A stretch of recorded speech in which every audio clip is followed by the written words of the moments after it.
Many of us face immense challenges in our lives. I want to uncover secrets and principles to building a life filled with purpose, not weighed down by hardship. I'm Kirsty, your host in this journey. Each episode, I'll be talking to different people, sharing their stories and practical steps to help us to design a life that we love.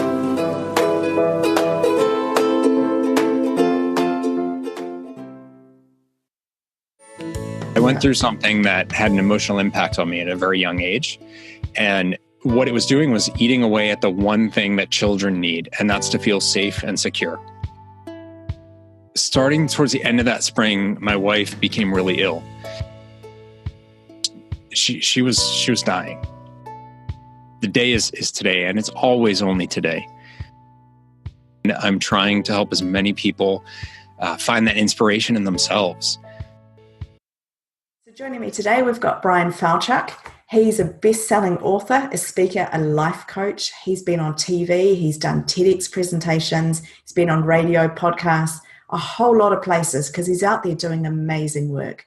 Bryan is out there helping the world to see that there is greatness in adversity, how we can turn around our situations, and he's helping people to succeed through their own experiences. So Bryan, welcome to the show. It's great to have you here.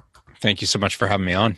Yeah, tell us a little bit about who you are and what you do. I know I've just covered a whole lot of what you are doing, but tell us a little bit about yourself and what inspires you to do all these things.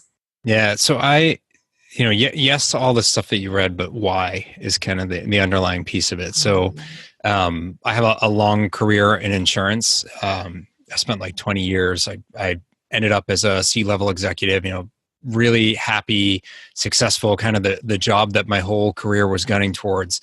And I just walked away. When we recorded this is about a month and a half since I left my job. It's been a little while now for when this comes out, but why the heck did I have the dream job that I've always been gunning for and just leave? And the reason's really simple. At the same time, I also put out a book and started talking about that. And I've been coaching people with it for several years now. Before the book came out, I started coaching people. And it just got to the point where these two careers were butting heads. And one of them was amazing and great and very rewarding. And the other was amazing and great and rewarding, but tied to my passion. And, the thing that got me up in the morning and the reason why I was doing what I'm doing, I feel like I exist to spark change in others. I don't change people. I just help them change themselves. And that's probably the most rewarding thing that you can do for other people, including my role as a father. Like that's what I'm trying to do is help my son, change into the person that he should be in life, and to live that fulfilling life. I want to do that for everyone. So that's where I'm at full time now. I walked away from, the dream corporate job that I had, and I'm trying to help as many people find that inspiration in themselves to go after what they know they always wanted, but maybe were too afraid to go after or didn't believe they could go after, or, whatever other reason is keeping them from getting there. That's who I am today. Oh, do you know, Bryan, that just resonates with me so much. I absolutely love what you're saying because we've got to do what we're here to do. We can't live this fake life. We've got to be authentic and do the things that we feel really sparked to doing. Yeah, I love it. So where does this come from? Did you have an experience or what triggered this? You say you want to get up and do what spurs you on in the morning. Yeah. How do you know what that is? What happened? Yeah, it kicked me in the face. I found it. I didn't really have a choice anymore. So I have a backstory of being obese, which, I'm American, if you can't tell from my accent. That's most of this country, it seems like, battles with obesity, and not just a little bit of weight, but full-on obesity. It's all around us, and I was no different. I wasn't obese because I ate too much and moved too little. Yes, I did both of those things. It's amazing how one can survive on Oreos if you allow them to, but I found a way. So I ate a ton, and I ate because I had this hole inside. My parents got divorced when I was really little, and I always felt like things weren't going to be okay. And it's not the worst story in the world. I wasn't living in a car. There's people who have worse situations than me, but it's also not a competition. It's not about, my story is not as serious as yours, or yours is not as serious as mine. That doesn't matter. I went through something that had an emotional impact on me at a very young age. And what it was doing was eating away at the one thing that children need, and that's to feel safe and secure.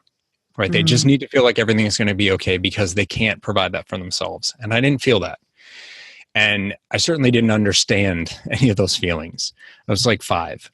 So I just sort of instinctually looked for comfort, and food is really comforting for a little while. It's always there. It's not fighting. It's not moving out. It feels good. It tastes good.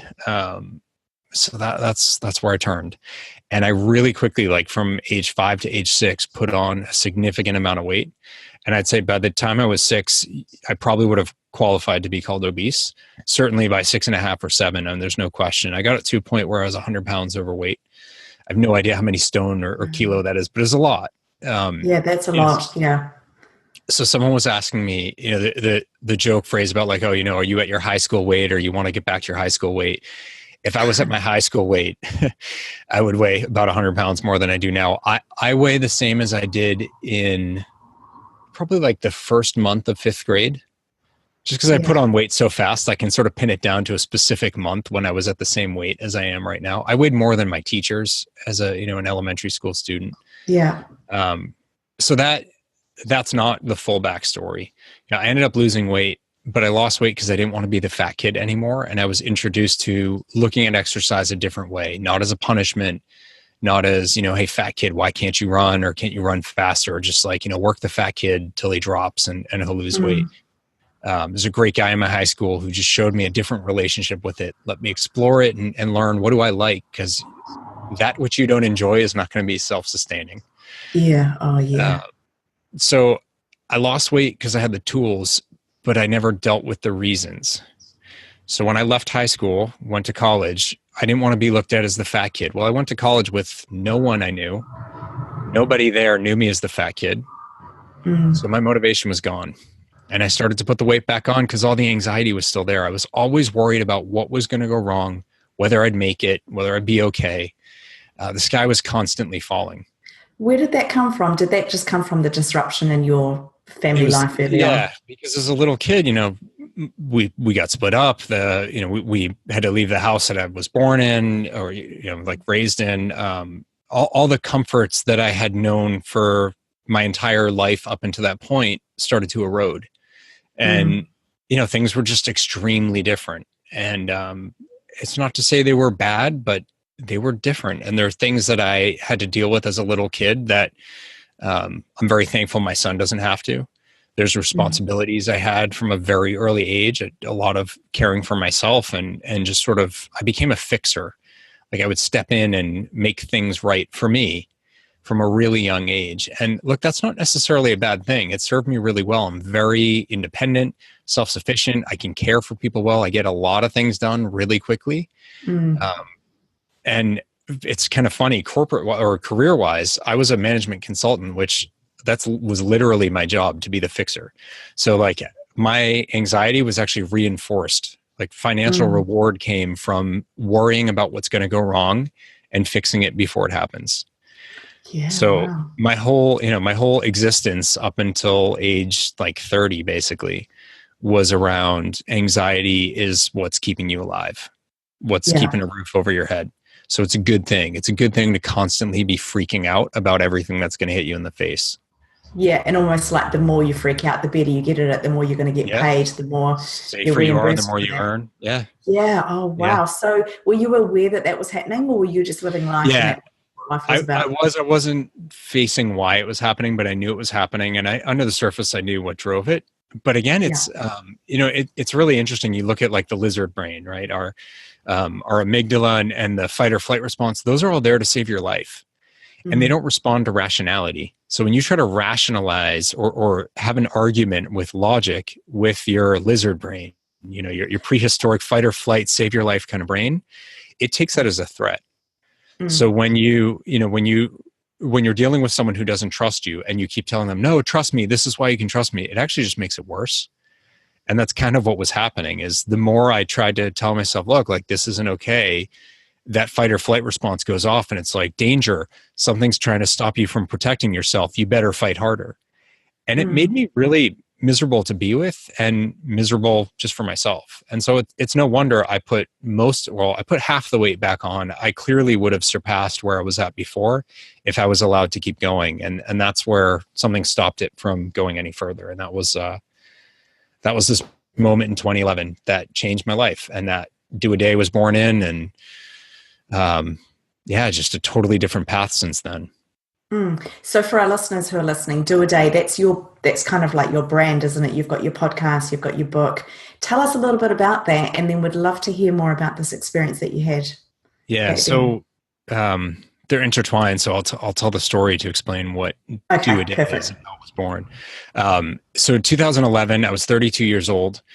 I had a 2-year-old son, and I weighed 222 pounds. Like, I don't know why twos. It's all about twos. And I was 22.2% body fat, I think, something like that. Anyway, wow. It's all twos, but I was miserable. And starting towards the end of that spring, my wife became really ill, and we didn't know this at the time, but she has a chronic illness that she's had for years that just never really manifested, or it would have these flare-ups and then go away. And so it was always like, oh, she just caught a bug, or she had a 24-hour or 48-hour thing and it'd be gone. Well, she had one of these flare-ups and it didn't go away. And it just kept getting worse and worse and worse. And anytime I say like it got worse, it almost doesn't compute because it was so bad. Each day you don't understand how there could be something worse than this. So it got to a point where she had basically wasted away. She was just over 100 pounds, basically bedridden. She could get up, for a few minutes at a time here or there, but really couldn't keep food down. Just she was dying, and no one could do anything for her. Her doctors were basically just blaming her. You sure you're not just depressed? You seem really anxious. Is it just, like maybe you need to calm down? And it's kind of like, look, if you were going through this, how would you feel? You might be a bit depressed and anxious too. So nobody knew what was wrong with her. No, she had just specialist after specialist, test after test. And we've come to find out what she has is Lyme disease, which for whatever reason is very controversial that you could have it chronically. There's been a lot of, I don't want to go down a conspiracy theory route, but it's been very covered up, very argued against. There's a lot of celebrities who have been coming out about it lately, and took years to get diagnoses, and people call them crazy. I don't know why it's so hard to get help for it. You can get tested for it. She tested positive and she had all the symptoms, and still the doctors were like, no, that's not possible. So, and they were content to let her die to back up the notion that it can't be Lyme disease instead of treating her for it, until we finally found people who would help, including a physician, but also a bunch of Eastern medicine and non-traditional practices, which is not, we were never really on that path, but it comes to a point where it's like, look, nothing else is working. We might as well try it. Exactly. And it was an acupuncturist who he stopped her spiral. And that's what began the path to her still standing today. Wow. Pretty amazing story there. Yeah. But her doctor called to tell me he was going on vacation on June 30th, and to say he'll be gone for 6 weeks and he'll check in when he's back. And I just said to him, I said, 6 weeks, doctor, do the math. She's losing 2 pounds a day and nothing will stop it. What do I do? And he goes, oh, well, just take her to the ER if you need to. And he hung up. Seriously? And so that's,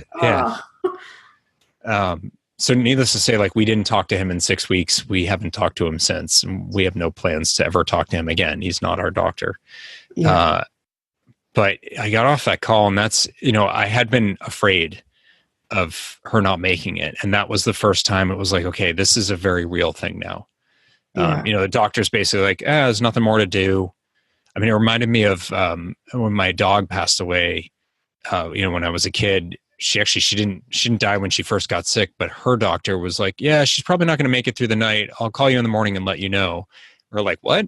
So we went and we got her and we took her to a better animal hospital. It was kind of like that call. It was like, yeah, I don't know. I'll talk to you in 6 weeks, whatever. Yeah. Oh, wow. Only this is my wife and the mother of our 2-year-old child. And it's like, we're just starting our lives together. Exactly. If I was 90, it'd be very sad, but you expect like one of you will go at some point soon, not when you're in your early 30s. Yeah. So I walked back into our bedroom, and my son was in there looking at his mother in bed, basically dying in front of his eyes. And when he turned and looked at me, that was my moment. When his eyes locked mine, I was done. It hit me all at once. It's like, what are you doing? The way that you're living is totally unacceptable. This poor woman is suffering and you're not there for her the way she needs you to be. Because I was so caught up in the anxiety, I couldn't listen to it.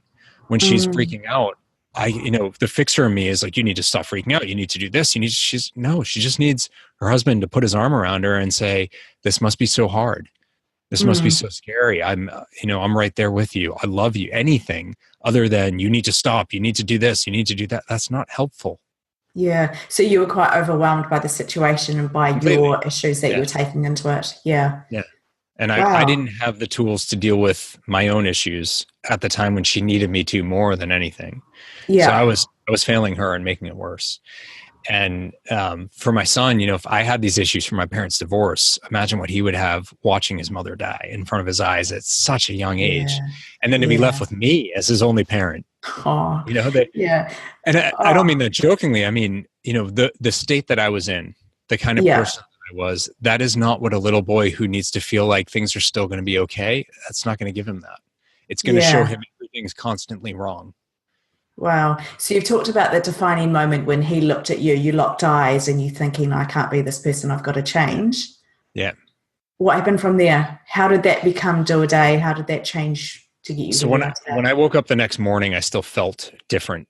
And I recognized this is my one chance to really do something about this. I have to grab hold of this feeling and I have to dig in and understand, why does it feel so different?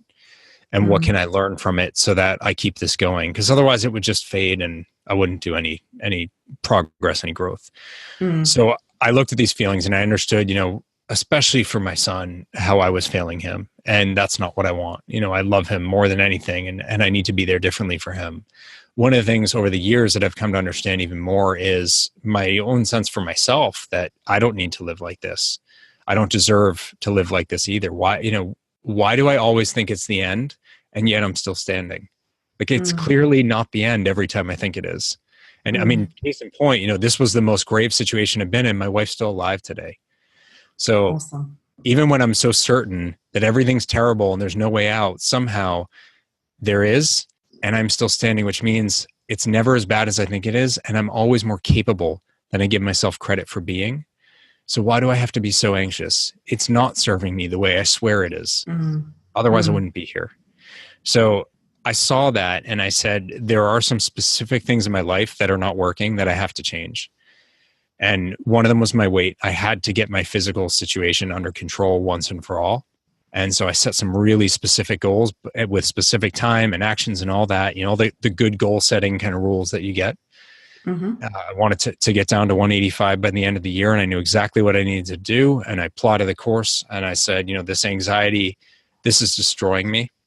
I have to do something about that. And I kept looking at, how am I going to make 10 or 20 appointments with a therapist or counselor or whoever? How am I going to make all that work? I'm so busy, and the money of it and whatever other excuses I always had. And I realized I don't have to make 20 appointments work. I just need to make the next one work. So I just said, I'm going to get one appointment scheduled and I'm going to go to that appointment. And I'll figure out if there's a second one, when there's a second one to figure out, but it's not happening right now. So I don't need to stress about the chain of them. I love that, because we do get so hung up and we need to see the whole thing right through, and we get overwhelmed. Even when we start a project or we step into something new, we always want to know what 10 steps down the road looks like. But actually we need to just focus on the next one in front of us.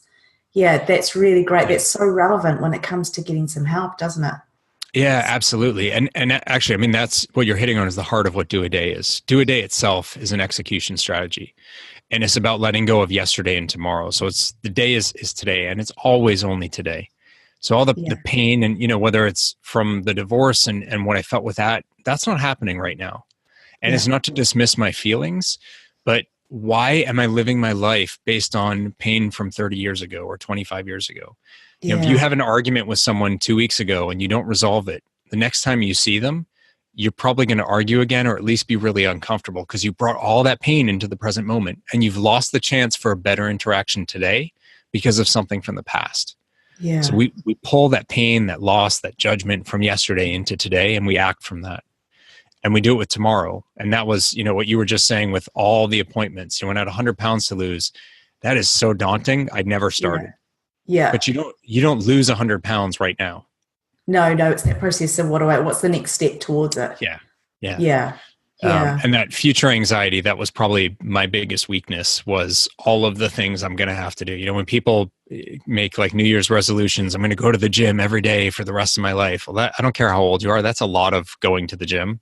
Yeah. But you're not going to the gym every day for the rest of your life today. You just need to do what you need to do today, free from that past pain and free from the anxiety or the anticipation of tomorrow. That's do a day. And when I released that, it opened me up. And especially in touch with that, that sense of purpose I was talking about from my son's eyes and all that, I finally knew why I was doing things and what I wanted for myself. That allowed me to set a path for where I actually want my life to be. And then the execution actually is really straightforward, because I'm not doing all of it at once. I'm just having a great day where I'm actually achieving something real that happens to add up to my ultimate goal when I, continue on the path going forward. Yeah, I love this. What would you say to somebody who perhaps they don't start off their day? You're talking about living in that one day. If that one day doesn't go well, are there some things we can do to sort of revamp the day or let go of it so that we're starting the next day fresh, but not be focusing on the next day during the same day? Yeah, that's exactly what it is. Yeah. So some people say, if you screw up, oh, we'll do a day. I'll just redo it tomorrow. Or like, you're trying to lose weight, eat terribly today, but do a day. It doesn't matter. That was yesterday. No, you look at it and you understand, well, why didn't it work out? We're smart people. Have a look and say, well, why did I make the choice that I made? Was it for the right reason or not? So for example, I use this example in the book because it's really common, but someone who's been on a diet, they've lost, call it 15 pounds or something meaningful that they're proud of. And then they go out with friends at work and they have a beer and a couple of nachos or something like that. Something that they're telling themselves, oh, I'm not supposed to eat this. This is bad of me. I'm a bad person. I've done this. I've ruined my diet. And they leave the bar all upset with themselves and they go home and they, go crazy and eat a ton because they've ruined everything. Well, let's look at this. Why did you do what you did at the bar? Well, it was a social decision. Maybe you were feeling alienated and you were feeling lonely. You're feeling apart from people you cared about. And so maybe that one quote unquote transgression was for other good reasons that also matter. And so then you look at, well, what was the action? The beer, the 3 nachos or whatever you had, how many calories was that really? If it's about 3,500 in a pound, what did you have? 700 calories on the high end? I don't know. It's not meaningful. Of the 15 pounds, it's irrelevant. You may even wake up tomorrow lighter. Where you went off the rails was, then you said nothing matters anymore. Then you said, well, I've ruined everything. I'm a terrible person. You're bringing that past pain into the present and you're making really destructive choices. So instead, look at what you did, learn from it, decide whether it was as bad as you thought it was or not. What would you do differently next time? And then in the next present moment, you get up and you do what you have to do in pursuit of your goals without judgment from the past, knowledge, but not judgment. And without the worry about, well, what happens next time everyone wants to go out for a drink? Or what happens at, the next person's birthday party and I'm tempted by the cake. It's not their birthday right now. No one's inviting you to a bar right now. Just do what you have to do right now. And that will add up. Wow. So it's very much about... It's very much about coming back into the present moment, isn't it? Yeah. Being connected. Yeah. I love this. I talk a lot about this in my book as well, about living consciously, about how we need to be so connected to our current moments, but at the same time, understand that they create our future moments. And so the choices and the decisions, the things we do today are actually designing our future, which is where the whole podcast gets its name from, is the life design. Yeah. But understanding that we need to be centered in the present. And not to get caught up and hung up in all of these things. Yeah, interesting. Yeah. So I'd love to chat to you. I'd love to understand your thoughts on goal setting and planning our future when we are trying to be so centered in this one day. Yeah. So I do think the two can coexist. And a lot of people struggle with that, or they'll argue against being free of the tomorrow piece because then, you have no plan. I don't agree with that. I think you have really big goals. And I don't advocate having a ton of them, max 3, but real things that when you look at your life that you want to shift. For me, it was really big stuff. It wasn't, if I was 45 or 46 pounds overweight, it wasn't lose 5 pounds. That's the step along the way. It was, I need to lose 50 pounds or 45 pounds. That's a real meaty thing that is far out. I can't do that all right now. So that's big and that's down the road. There's a lot of tomorrows in that. Yeah. But you bring that back to a series of todays. So to get there, what do I need to do in this moment in support of that? And so it's like I ran a marathon, which is a brilliant analogy for all this, because that's marathon training. You've got your 26.2 miles at the end, and every run up to that will build towards it. But on that first run, my first run in my training plan was 2 miles. There's no way I could have run 26.2 on that first day, and it didn't matter. So I still had my long-term plan. That was 5 months out, and that was worlds apart from where I was at when I started. But I don't need to sweat it. I need to know it's there, and I need to know that I will get there if I do this work right now. And tomorrow I'll wake up and I will do that work right then. So it is about know your direction, know your ultimate goal, but plot the course. And each day you're executing on that course. You take each step on that path. I love that. That makes total sense to me. Yeah. What about helping other people? So you're working with other people now, coaching them, empowering them to do the most in their life. Yeah. How do you do that focused on this one day thing? What are the strategies for helping other people? Yeah. So I think the thing I end up focusing on the most is self-love, because that to me is actually what's missing from almost everybody in the biggest way and stands in our way. And honestly, everything else we've talked about is irrelevant if you don't love yourself. Because if you don't love yourself, it means that you don't believe you deserve better, and you don't believe that you're capable of achieving better. And if you don't think those two things, you're going to fight every other piece of work that you put in. When you have to take those big actions or make a tough call or, get up after a hard day and do it again. If you don't think you're capable of it, that doubt's going to seep in. It's going to stand in your way. So about half of the work I do with people is really just getting them to believe in themselves, to love and respect themselves, and to think they can. So that's a good chunk of the work. And then the rest is really, it's helping them define their true motivation, because not, and everyone says like, oh, well, I haven't had one of these, kind of gun in your face, wake up moments. That's fine. You don't have to. You just have to be willing to do the work introspectively to understand what matters to you. So after we get people to love themselves, then it's really focusing on what truly matters to you. And that is very much a peel the onion kind of exercise, because we have to keep getting deeper and deeper. And sometimes it gets really difficult and upsetting, because there's things that get unpacked, but that's okay. Those things are standing in the way of you being truly in touch with what matters to you more than anything. It's the kind of thing that could bring you to tears. That's not such a bad thing, because when you're really in need of motivation, you need something that could bring you to your knees in your toughest moments. So that's where I really focus after the self-love piece is in place better. And from there, do a day almost happens, I won't say magically, but people feel such connection with their purpose and believe in themselves enough that it's this very self-reinforcing positive way to go about each day. And once you start to feel like you're on the path and you're having success and you're seeing the wins start to mount up, you really get out of people's way, because they will just continue to do it. That's what I love watching. Exactly. So you show them how, and then once they get the hang of it, watch them go and do it. Yeah. My goal is that they should never need me other than to give me an update about how amazingly they're doing.